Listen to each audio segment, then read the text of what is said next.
Good morning student. आज हम लोग वर्कआउट करेंगे ऑर्गेनिक केमिस्ट्री में एल्केन। सबसे पहले बात करते हैं इंट्रोडक्शन। एल्केन को आर बॉन्ड एच या आर बॉन्ड आर से रिप्रेजेंट किया जाता है। जनरल फार्मूला क्या होता है? CnH2n+2 where N represent number of carbon atom. Common name हो या IPC नेम हो, दोनों सेम होता है एल्केन। कुछ एग्जाम्पल इसका मीथेन, इथेन, प्रोपेन और सो ऑन।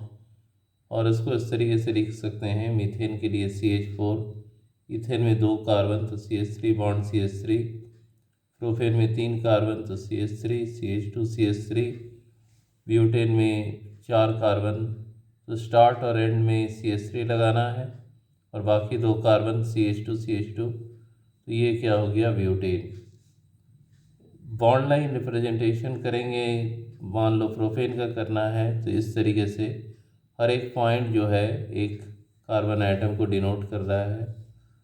तो 1 2 3, ब्यूटेन के लिए 1 2 3 4, इसी प्रकार से पेंटेन के लिए 1 2 3 4 5 एंड सो ऑन। इसके बाद हम लोग बात करेंगे यहाँ पर अल्काइल ग्रुप के बारे में। क्या होता है अल्काइल ग्रुप? अल्केन से एक हाइड्रोजन को जब रिप्लेस करते हैं तो उसके कारण जो ग्रुप बनता है that is called alkyl group. Represent करते हैं आर से। इस तरीके से इसको लिख सकते हो, अल्केन से एक हाइड्रोजन हटा, माइनस साइन बता रहा है कि हाइड्रोजन रिप्लेस्ड हो रहा है, तो बन रहा है अल्काइल ग्रुप। अल्केन को रिप्रेजेंट करते हैं आर बॉन्ड एच से, एच हटा, आर के साथ बॉन्ड। हमेशा याद रखें बॉन्ड आर के साथ रहेगा, क्योंकि एटम रिप्लेस हो रहा है, बॉन्ड का रिप्लेसमेंट नहीं होता है। तो इसमें कुछ एग्जांपल, जैसे मीथेन से एक हाइड्रोजन हटा, मिथाइल ग्रुप। इथेन से एक हाइड्रोजन अगर हटाएं तो ये क्या बन रहा है? Ethyl group. ये हो गया सिंपल अल्केन से अल्काइल ग्रुप। अब अल्केन का हायर ऑर्डर अल्केन अगर हम लोग लेते हैं, जैसे प्रोपेन को अगर हम लें,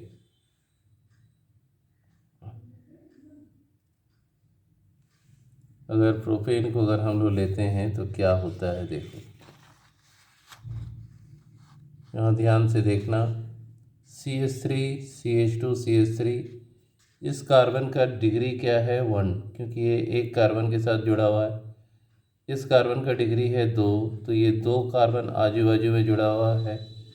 और इस कार्बन का डिग्री है 1, क्योंकि एक कार्बन के साथ जुड़ा हुआ है। यानी हमारे पास यहाँ पर जो कार्बन है, 2 टाइप के कार्बन है, एक 1 डिग्री और दूसरा है 2 डिग्री कार्बन। तो हाइड्रोजन भी 2 तरह का होगा, एक 1 डिग्री हाइड्रोजन और दूसरा जो है वो 2 डिग्री हाइड्रोजन। तो जब 1 डिग्री से हाइड्रोजन हटेगा, मान लो यहाँ से हटे, तो ये क्या बन जाएगा? CH3 CH2 CH2, और बॉन्ड को शो करना, ये क्या हुआ? N profile. 2 डिग्री से जो हाइड्रोजन हट रहा है 3 कार्बन, तो CH3 CH, यहाँ पर CH2 है, 2 हाइड्रोजन एक हटा, तो बॉन्ड यहाँ पर, तो इसको हम लोग कहते हैं आइसो प्रोफाइल। नॉर्मल और आइसो का यूज़ 3 कार्बन में हम लोग करेंगे।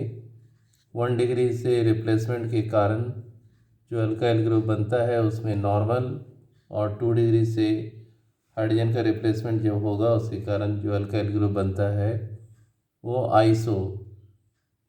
और चूँकि यहाँ 3 कार्बन है तो प्रोपाइल। अब यहाँ पर एक और देखेंगे एग्जाम्पल,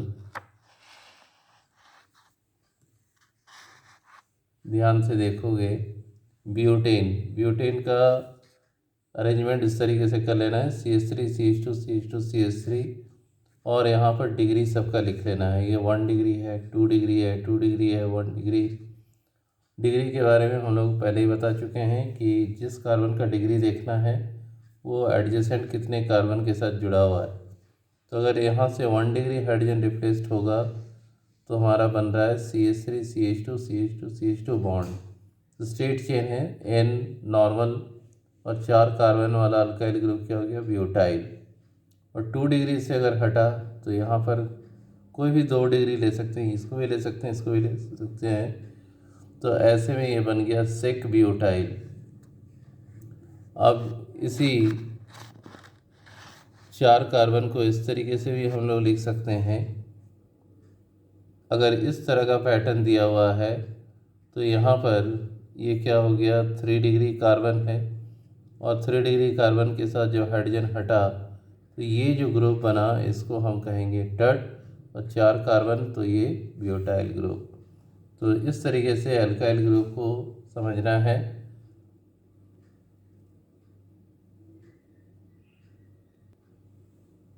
एक और इम्पॉर्टेंट टॉपिक पर बात करेंगे, आइसोमर्स ऑफ एल्केन।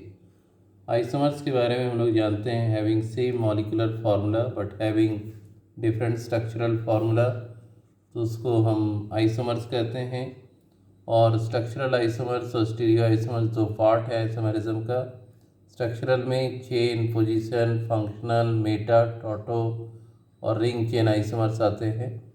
तो जो एल्केन है वो चेन आइसोमर्स को शो करता है। मॉलिक्यूलर फार्मूला सेम रहेगा लेकिन arrangement of carbon chain will be different. तो ब्यूटेन में 4 कार्बन को हम इस तरीके से लिख सकते हैं, इस तरीके से लिख सकते हैं। तो ये ब्यूटेन, ये 2 मिथाइल प्रोपेन, IPC नेमिंग कर लेना है। 5 कार्बन अगर है तो हम इसको सीधा स्ट्रेट चेन में लिख सकते हैं। एक 2 डिग्री में ब्रांच बना सकते हैं और इस तरीके से 4 डिग्री में ब्रांचिंग यहाँ पर हम लोग देख सकते हैं।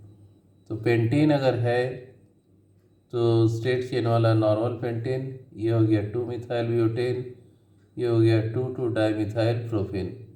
कॉमन नेम इसका नॉर्मल पेंटेन, आइसोपेंटेन, नियोपेंटेन। इसी प्रकार से हेक्सेन का भी चेन आइसोमर्स हम इस तरीके से निकाल सकते हैं। ध्यान रखना है कि हर एक आइसोमर्स का IPC नेम अलग अलग होगा। 6 कार्बन को इस तरीके से अरेंज कर सकते हैं।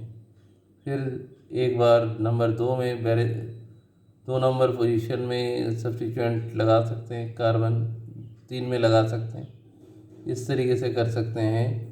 और सबसे लास्ट में ये वाला मेथड है।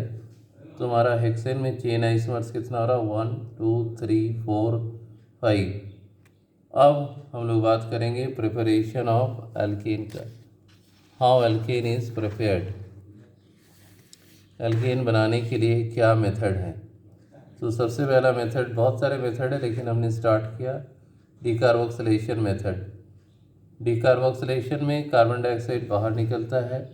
Sodium salt of carboxylic acid RCOONA को सोडा लाइम के साथ ट्रीट करते हैं, NaOH और कैल्शियम ऑक्साइड।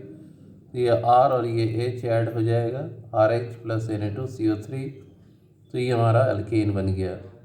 अगर हम RCH3 लेते हैं, CH3COONA, इसको हम सोडियम एसीटेट कहते हैं, सोडियम एसीटेट कहते हैं। और सोडियम एसीटेट को जब सोडा लाइम के साथ करेंगे CH3 और H, CH4 + Na2CO3 मीथेन। तो ये क्या हो, इसको हम लोग लैब में यूज़ करते हैं मीथेन बनाने के लिए। तो आई होप कि ये टॉपिक अच्छे से आप सभी को समझ में आ गया है। नेक्स्ट पार्ट में एल्केन से रिलेटेड कुछ और इम्पोर्टेंट कंसेप्ट को क्लियर करेंगे। Till then thank you and good bye.